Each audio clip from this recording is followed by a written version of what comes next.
Alright, I'm gonna make sure I'm not in your way for any of that. This is great.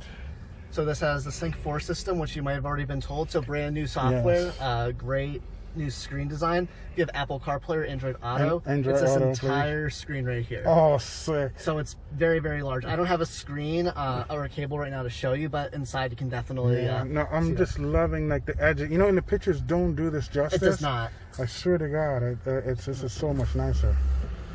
It's very, very cool. But no, ready to go? Oh, absolutely.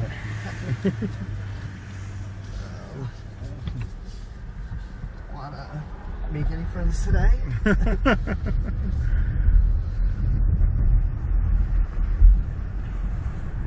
So just for reference, we're starting with 89 miles of charge, and we'll probably only use very little miles by the time we get back.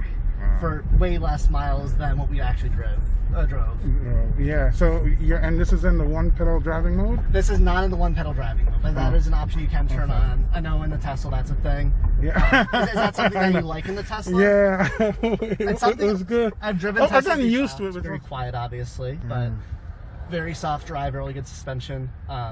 With the radio, all these are your most used applications, so when you want to switch, you just swipe it up, it pulls it up.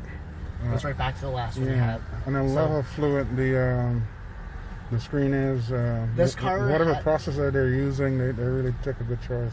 The car has a lot of human-centered design into it, and that was definitely something where it's very much like your tablet, your phone, very intuitive things, but all of your things are right at your fingertips, so it's very easy to get back to all of your settings. And really one of the most important features that I really like that this does carry as well is you can plot your course to go somewhere, and if your range is not going to be there, it gives you your waypoint for you to stop off to. That was very important in the Tesla. That's there as well, and that feature was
love the performance though. I could not the performance. And you'll get with this car the performance. It's a heavy drive, kind of again similar to what a Mustang really is.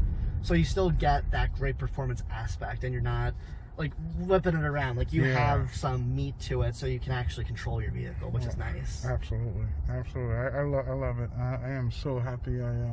We're getting this. This is truly awesome. And it's really nice and airy too as well. It is. Really I mean, the nice thing with this glass is that it's basically, I think it's almost 100% UV protective. Yeah, because I'm feeling a lot of heat right here. You get nothing from up here. Yeah, right at the window right now. So it keeps and there's absolutely nothing. It's airy, but you don't get the sun rays coming through. That is, what kind of coating is that? I don't know actually, to be honest. But whatever it is, whatever Ford was able to source, it's pretty awesome.